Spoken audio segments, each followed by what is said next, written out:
I get married in 5 months' time and I've decided to change my wedding after planning it for 1.5 years. Yeah. Last week on Friday I was having one of those days, you know, where like you're so overstimulated you can feel your own teeth in your head. I was having one of those days and I was doing a wedding DIY and I was like, I don't like this. And then the more and more I thought about it, I was like, I don't like anything. And I was at the point where I was like, I was going to throw everything in the bin and reorder stuff. I was just not having a good time with it. I just really hated everything that I'd made and bought and organised for the wedding.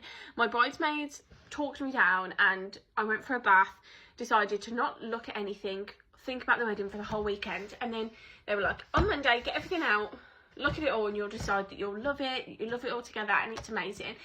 And I got it all out yesterday and I was like, I don't like this. Like everything individually is stunning and I love it all, but together, no. Like everything is so extravagant and so detailed that it kind of all clashes and is a bit of a mess. And like there's certain things that I kind of wanted to just be subtle, so that things like the big floral arrangements that are so beautiful and colourful can kind of like shine and have like the most attraction, I guess. And like not everything needs to be so detailed and so in your face. And there were certain little things, like some things had a slightly different font, which is fine, but was completely throwing me off and kind of just didn't make any sense and didn't look right. And so many people were saying to me like, on the day you're not going to notice.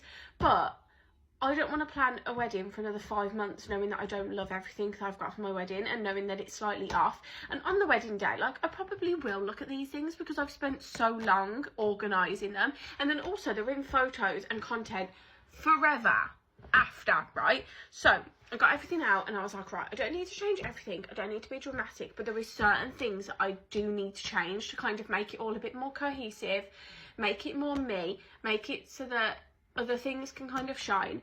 And there's certain things that I have scrapped. I think there's only like two or three things I need to redo, and they're like tiny things. And then going forward, things that I am making, I just need to make in a slightly different way, which is fine because I actually prefer the new way of doing it. But yeah. Let's just hope I don't have another crash out before the wedding, because